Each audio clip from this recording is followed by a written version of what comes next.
ہم حضرت یہ سوچ رہے ہوتے ہیں، بیوی کو کہتے ہیں پہلی رات انہوں نے شادی شاید کی ہو یا نہ کی ہو، کہ آپ نے میرے والدین کی خدمت کرنی ہے اور میرے بھائیوں کا خیال رکھنا ہے، یہ کرنا ہے وہ کرنا ہے، ورنہ اس طرح کروں گا اس طرح کروں گا. اور ہم ان کی والدین کی خدمت کرتے ہیں، ان کے بہن بھائیوں کا خیال رکھتے ہیں. کیوں فرمایا گیا؟ نبی صلی اللہ علیہ وسلم نے فرمایا کہ تم میں سے بہترین وہ ہے جو اپنے اہل کے لیے بہتر ہے، اور میں سب سے اپنے اہل کے لیے زیادہ بہتر ہوں. ایک کتاب ہے، ایک انگریز نے لکھی، Louis Kerala, ایلس's adventure in the wonder land, پریوں کے جنگل میں. ایلس ایک چھوٹی سی بچی ہے، اس کی کہانیاں ہیں. یہ کہانی اس طرح ہے کہ یہ جو چھوٹی سی بچی ہے یہ جنگل کی طرف جا رہی ہے، اور درخت پہ ایک بلی بیٹھی ہے. بلی کو ہم پشتو میں تو خالہ کہتے ہیں کہ آپ لوگوں کی کیا لگتی ہے، لیکن ہمارے تو خالہ ہے یہ. تو وہ کہتے ہیں کہ خالہ جی 2-3 راستے جا رہے ہوتے ہیں جنگل کے اندر، میں کس راستے پہ جاؤں؟ ایک خطرناک راستہ ہوگا، یہ خالہ کو پتہ ہوگا، اور ایک صحیح راستہ ہوگا، اور کوئی تیسرا راستہ بھی ہے. لیکن خالہ جی میں کس راستے سے پہ جاؤں ان تینوں میں سے؟ تو خالہ جی اس بچی ایلس سے پوچھتی ہے کہ بیٹی پہلے تو آپ یہ بتائے کہ آپ نے جانا کہاں ہے. تو چھوٹی بچی کہتے ہیں کہ مجھے تو پتہ نہیں. تو پھر خالہ جی کہتے ہیں کہ جس راستے پہ بھی جائے ایک جگہ پہنچ ہی جائیں گے، چاہے آپ کو شیر کا لے یا کوئی اور معاملہ آپ کے پاس ہو، پہنچ ہی جائیں گے. جب آپ کو پتہ بھی نہیں ہے کہ میں نے کہاں جانا ہے، تو یہ اس لیے کہتے ہیں رستی کی خبر نے ستاروں کا پتہ، رستی کی خبر نے ستاروں کا پتہ، چلتے رہنے کو یہ لوگ سفر کہتے ہیں. بھئی پتہ ہونا چاہیے میں نے کہاں جانا ہے. اور جب آپ کو پتہ نہ ہو تو پھر ایسے ہاتھوں ہم چڑھ جاتے ہیں کہ پتہ لگتے لگتے معاملہ ختم ہو چکا ہوتا ہے. ایسے لوگ ہم نے دیکھے ہیں کہ وہ روتے ہیں کہ ہمارے بیٹے ضائع ہو گئے، وہ تو ضائع ہو گئے، ہم بھی مشکل میں ہیں. تو میں جب ان کو کہتا ہوں کہ آپ کو تو پتہ ہونا چاہیے کہ یہ بچے اس راستے پہ چل پڑے ہیں، تو اس وقت آپ کو فکر کیوں نہیں ہوئی؟ فکر تو اس وقت کرنی چاہیے راستہ اختیار کرنے سے پہلے. اور کبھی کبھی ہمارے ساتھ بھی ہو جاتا ہے، کیونکہ ایک ویژن نہیں ہوتا، کسی اور کے ویژن کا ٹول بن جاتے ہیں، پھر پہنچ جاتے ہیں. تو اس کا یہ فائدہ ہے کہ it gives us a clear direction. تو اگر ہمارے پاس ویژن نہ ہو تو کلیئر ڈائریکشن نہیں ہوگی. آپ ایئرپورٹ پہ پہنچے اور آپ ٹکٹ لے رہے ہیں، اعلیٰ حضرت ٹکٹ لے رہے ہیں، ان سے پوچھے کہ حضرت مجھے ایک ٹکٹ دے دے، یا سسٹر مجھے ایک ٹکٹ دے، تو وہ کیا پوچھتی ہے؟ کہاں جانا ہے. اگر حضرت سامنے سے کہتے ہیں کہ مجھے تو پتہ نہیں، تو پھر وہ کس کو بلاتے ہیں؟ ہاں وہی لے جاؤ، پتہ نہیں کہاں چلا جائے. تو ہمیں پتہ ہونا چاہیے کہ ہم نے کہاں جانا ہے. جنت میں جانا ہے تو جنت کے راستے اختیار کرنے ہیں، اور جنت کو اور بھی بہت سارے راستے جاتے ہیں. اب ہم کون سا اختیار کریں؟ وہ آپ خود تحقیق کر کے اس پہ چل پڑیں. ٹھیک ہے جی. اسی طرح یہ عام روڈ کی مثال ہے کہ ہمیں ڈائریکشن بتاتی ہے. دوسری بات یہ ہے کہ یہ جو راستے ہیں، کچھ راستے نظر آتے ہیں، کچھ راستے نظر نہیں آتے. یہ ایک ڈائیگرام ہے، اس میں کراچی میں ہم بیٹھے ہیں تو ایک راستہ کوئٹہ کو جاتا ہے، کوئٹہ کو آپ کے علاقے کو جاتا ہے. دوسرا ہے حیدرآباد کی طرف جاتا ہے. تیسرا ہے سکر کی طرف جاتا ہے. ایک ہے لاہور کی طرف جاتا ہے. یہ ہمیں دیکھتے ہیں، دکھاتے ہیں، نظر آتے ہیں. لیکن کچھ راستے ایسے جو ہمیں نظر نہیں آتے لیکن وہ بھی راستے ہیں.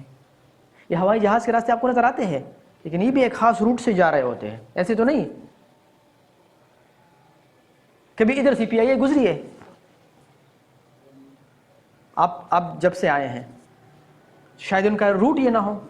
وہ ایک خاص روٹ سے جاتے ہیں، اس روٹ کے، اور وہ دیکھتے نہیں ہیں، نہ اس پہ روڑا ہوتا ہے، نہ اس پہ کوئی کنکریٹ ڈالا ہوتا ہے، کچھ بھی نہیں ہوتا، اور وہ جا رہے ہوتے ہیں، ایک روٹ ہوتا ہے. تو زندگی میں بھی کچھ راستے ایسے ہیں جو ہمیں دکھائی نہیں دیتے لیکن وہ ہوتے راستے ہیں. فار ایگزامپل کراچی سے ایک راستہ جہنم کی طرف بھی جاتا ہے. ایسے مواقع یہاں موجود ہے جس کو اختیار کرتے ہوئے بندہ جہنم کی طرف چلا جاتا ہے.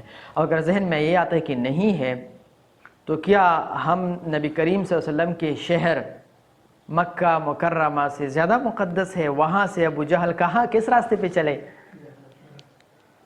کیونکہ وہ جو راستہ انہوں نے اختیار کیا وہ وہاں جا رہا تھا، تو وہاں چلے۔ اسی طرح کچھ راستے ڈائلیسس سینٹر جو گردے فیل ہو جاتے ہیں وہاں جاتے ہیں۔ بھئی کچھ ایسے کام، ایک تو ہمارے قسمت میں لکھی ہوئی بیماریاں ہوتی ہیں، لیکن کچھ چیزیں ایسی ہوتی ہے کہ وہ ہمارے اعمال کا وجہ ہوتا ہے۔ فار ایگزامپل کچھ لوگ جو پان کھاتے ہیں نا، تو یہ قدرت نے ان کے دانت کو خراب کیا ہے۔ آپ ان کے دانتوں کو دیکھیں، جو نسوار کھاتے ہیں اس کے مسائل کو دیکھیں، جو سگریٹ پیتے ہیں اس کے بو کو دیکھ کے مختلف قسم کے اس پہ لکھا ہوا ہوتا ہے کہ یہ کینسر کاز کرتا ہے، وہ ہونٹوں کا شکل بھی دکھایا ہوتا ہے، لیکن پھر بھی وہ لوگ پیتے ہیں۔ وہ راستے ہیں لیکن ان کو دکھائی نہیں دیتے۔ اسی طرح کچھ راستے فیملی بریک ڈاؤن، یعنی جو ہمارے گھریلو مسائل ہوتے اس کی طرف کچھ راستے جاتے، ہمیں پتہ بھی نہیں ہوتا۔ میں اکثر ٹریننگز میں پوچھتا رہتا ہوں کہ آپ اپنے بیوی کو کتنا ٹائم دیتے ہیں جس میں آپ کا موبائل نہ بجے، کچھ فکر کچھ سوچ نہ ہو، کتنا ٹائم دیتے 24 گھنٹے میں؟ لوگ حیران ہو جاتے ہیں، بھئی تو ہم تو گھر میں تو ہوتے ہیں، گھر میں تو ہوتے ہیں، ٹائم کتنا دیتے ہیں آپ؟ بچوں کو اتنا ٹائم دیتے ہیں کہ اس میں موبائل نہ بجے، آپ صرف بچے کے ساتھ ہو اور بچہ جیسے کہیں اب بولے اسی طرح آپ سنیں۔ اپنے والدین کو کتنا ٹائم دیتے ہیں، اپنے بہن بھائیوں کو کتنا ٹائم دیتے ہیں، اپنے رشتہ داروں کو کتنا ٹائم دیتے ہیں؟ جب ہم یہ نہیں دیں گے تو تعلقات خراب نہیں ہوں گے، یہ راستہ فیملی بیک گراؤنڈ کی طرف نہیں جائے گا، میاں بیوی کی ناچاقی نہیں آئے گی، پھر فتوے تو آپ لوگوں کے پاس آتے ہیں اور پھر اس میں لکھی ہوتے ہیں کہ چھوٹی سی بات تھی، وہ چھوٹی سی بات نہیں ہوتی، اس کی پیچھے ایک بہت بڑا وہ ہوتا ہے، وہ بھی چھوٹا سمجھ رہا ہوتا ہے اور آپ بھی سمجھ کہ بھئی یہ معمولی سی بات بھی انہوں نے طلاق دے دیا۔ نہیں، معمولی بات نہیں ہوتی، وہ پیچھے ایک بڑا راستہ ہوتا ہے، روڈ ہوتا ہے، موٹر وے ہوتا ہے، اس پہ وہ جا رہا ہوتا ہے، اور جب موٹر وے پہ ایکسیڈنٹ ہو جائے تو پھر بندے کے پرخچے اڑ جاتے ہیں، 120 سے آپ بھی جا رہے ہیں، 120 سے وہ بھی جا رہے ہیں، معمولی سا اس طرح ہو جاتے ہیں، ادھر پھینکتے ہیں کیونکہ موٹر وے پہ 120 پہ ہے، اور ہمیں وہ عام سا روڈ لگتا ہے کہ بھئی معمولی سی بات پہ انہوں نے طلاق دے، معمولی سی بات نہیں۔ تو کچھ راستے فیملی بیک گراؤنڈ ہمیں پتہ بھی نہیں ہوتا۔ کیوں فرمایا گیا، نبی کریم صلی اللہ علیہ وسلم نے فرمایا کہ تم میں سے بہترین وہ ہے جو اپنے اہل کے لیے بہتر ہے، اور میں سب سے اپنے اہل کے لیے زیادہ بہتر ہوں۔ آج ہم اپنے زندگی پہ نظر دوڑا کے دیکھ لے، ہم سمجھ رہے ہو ہم بہت بڑا کام کر رہے ہیں، حضرت اتنے ادارے میں نے سنبھالے ہیں، اتنے یتیموں کی خدمت کر رہا ہوں، اتنے یونیورسٹی میں لیکچر دیتا ہوں، یہ کرتا ہوں وہ کرتا ہوں۔ نبی کریم صلی اللہ علیہ وسلم کتنا بڑا کام کرتے تھے، امہات المؤمنین کو ٹائم دیتے تھے کہ نہیں دیتے تھے؟ حسن حسین رضی اللہ عنہ کے ساتھ کھیلتے تھے کہ نہیں کھیلتے تھے؟ صحابہ کو ٹائم دیتے تھے کہ نہیں دیتے تھے؟ آج ہم تو یہ بھی کچھ راستے ہوتے ہیں جو ہمیں نظر نہیں آتے، تو وہ ان راستوں کو ڈھونڈنا ہے اور ان پہ کلیئر کٹ جانا ہے۔ اگر ہم نے ان راستوں کو نہیں نکالا تو کہیں ایسا نہ ہو۔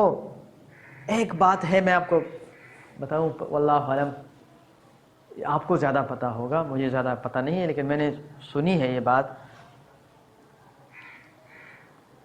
یہ جو بنات کے مدارس سے جو معلمات فارغ ہو جاتی ہے نا، چونکہ میرا فیلڈ سوشل ورک ہے، سماجی بہبود ہے، مجھے کوچنگ اور کونسلنگ کے کیسز آتے ہیں، اس کے مسائل ایک ادر ریلیجیس یا دیندار خاتون کی بنسبت تھوڑی سی زیادہ ہوتی ہے۔ 35% طلاق یافتہ معلمات دینی مدارس کی پڑھی ہے، کم سے کم 5-6 سال پہلے گئی۔ اب دیکھیں حضرت نے جیسے میرے پاس تو کیسز آتے ہیں، میں اس کے حوالے سے بتاتا ہوں۔ بھئی یہ کیا وجہ ہے؟ کچھ تو ہے جس کی پردہ داری ہے، یہ بھی خودی بھی سبب نہیں غالب۔ یہی وجہ ہے کہ وہاں کچھ راستے جا رہے ہوتے ہیں، ہمیں اندازہ نہیں ہے۔ اگر ہم اس پہ تحقیق کر لیں تو بنات کے مدارس میں ہم کچھ ایسے اصلاحات لے کے آئے کہ طلاق کے بجائے میاں بیوی کے درمیان محبت زیادہ بڑھے، کر سکتے ہیں، لا سکتے ہیں، لیکن ہم نے کبھی سوچا نہیں ہے اس پہ، کبھی غور ہی نہیں کیا کہ یہ راستے بھی جاتے ہیں، لیکن ہوتے ہیں۔ ایک دوست تھے میرے، مجھ سے کہنے لگے کہ یار عجیب بات ہے، میری بیوی مجھ سے کبھی کبھی کہتی ہے کہ آپ میرے لیے دعا کریں۔ میں کہا واو، یہ تو بہت بڑا انسپریشن ہے، یعنی آپ اپنی بیوی کے لیے رول ماڈل ہیں، آپ کی بیوی آپ سے بہت متاثر ہے، یہ تو خوشی کی بات ہے۔ پھر میں مجھے آپ کیا کرتے ہیں، کیا ایسی وجہ ہے کہ آپ کی بیوی آپ سے اتنے زیادہ متاثر؟ تو اس کی جو خصوصیات، جو عادات اطوار میں نے دیکھے تو میں کہا یہی تو ہوگا، کیونکہ وہ راستے جا رہے تھے محبت کی طرف، وہ راستے جا رہے تھے انسپریشن کی طرف، عقیدت کی طرف۔ ہم حضرت یہ سوچ رہے ہوتے ہیں، بیوی کو کہتے ہیں پہلی رات انہوں نے شادی شاید کی ہو یا نہ کی ہو، کہ آپ نے میرے والدین کی خدمت کرنی ہے اور میرے بھائیوں کا خیال رکھنا ہے، یہ کرنا ہے وہ کرنا ہے، ورنہ اس طرح کروں گا اس طرح کروں گا۔ اور ہم ان کی والدین کی خدمت کرتے ہیں، ان کے بہن بھائیوں کا خیال رکھتے ہیں۔ جب ہم نہیں رکھتے تو یہ راستہ اس طرف جا رہا ہوتا ہے کہ اگر ہم اس کو جتنا مرضی دبائے وہ نہیں رکھیں گے۔ ہاں آپ کے سامنے رکھیں گے، جب آپ نہیں ہوں گے تو نہیں رکھیں گے، وہ ڈر کی وجہ سے رکھیں گے۔ تو جب آپ ان کے والدین اور بہن بھائیوں کی بھی اخلاص نیت کے ساتھ اللہ کی رضا کے لیے خیال رکھیں گے تو یہ راستہ اسی طرف جائے گا کہ وہ بھی آپ کے والدین کے خیال رکھیں گے۔ اور اگر بالفرض و تقدیر ہم کبھی کبھی سمجھ رہے ہوتے ہیں ناقص العقل ہے نا، اگر کم یہ سمجھے کہ وہ نہیں رکھتے، ہم رکھتے بھی پھر بھی وہ نہیں رکھتے، تو ہمیں کیا کرنا چاہیے؟ تو ہمیں یہ کرنا چاہیے اس کی وہ جانب اسے پاس وفا تھا کہ نہ تھا، تم فراز اپنی طرف سے تو نبھاتے جاتے اور شکوہ ظلمت سب سے تو کہیں بہتر تھا، اپنے حصے کا کوئی شمع جلاتے جاتے۔ مجھے اس سے کیا غرض ہے وہ رکھتے یا نہیں رکھتے، اگر وہ نہیں رکھتے اللہ اس سے ناراض ہو جائے گا، مجھ سے تو نہیں ہو رہا،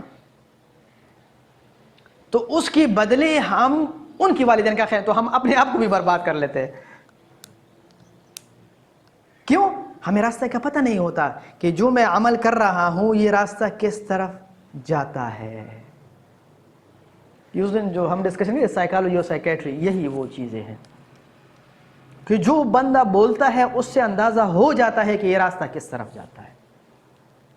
ایک بول نہیں، ایک بول پوری زندگی کو برباد کر کے رکھ دیتی ہے، اور ایک بول پوری زندگی کو بنا کے رکھ دیتی ہے، لیکن ہمیں پتہ بھی نہیں ہوتا اس کی انٹینسٹی کا، اس کی شدت کا۔